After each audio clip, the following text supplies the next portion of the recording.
Речи си сите со маски, кои се делеа пред влезовите на џамиите, но сепак испоседнати еден до друг без физичка дистанца, река од верници уште рано утрото пред џамиите за празникот Рамазан Бајрам. Неколку стотици се собраа во Тетовската шарена џамија на утринската Бајрам намаз молитва. Внатре дворот па дури и паркот беше препон со луѓе. Традиционално од молитва се оди дома па по гости, но годинава полицискиот час не дозволува дружба со роднините и пријателите. Сепак има и такви кои покрај препораките да нема семејни собирања, велат ќе успеат да посетат некого. Као секој стално у празник кога е така. Идеме на гости мало, ќе идеме и тако. И на ручак се и тако. Така како се условите, така ќе го поминеме. Годинава по гости тешко, барем кај најблиските. Најблиските тешко, ама што ќе преш, тоа е тоа. Мора да ги почитуваме тие мерки што се. Тоа е.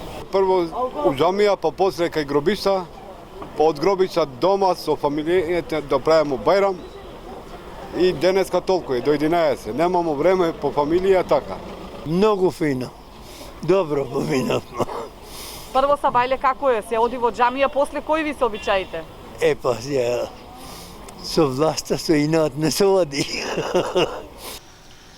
Во Тетовски Порој пак поинаква слика. Џамијата не само денеска, затворена е уште од март. Имамот вели дека ова е најдобро и паметно решение за здравието на граѓаните. Ние мора да ги слушаме и почитуваме одлуките и препораките на експертите и здравствените работници. Нема ништо поважно од здравието на граѓаните. Еве и Америка и Саудиска Арабија, сите џамии се затворени. Џамиите за денешниот празник се затворени и во соседно Косово. Турција пак воведе 4-дневен карантин за да се спречи ширењето на коронавирусот.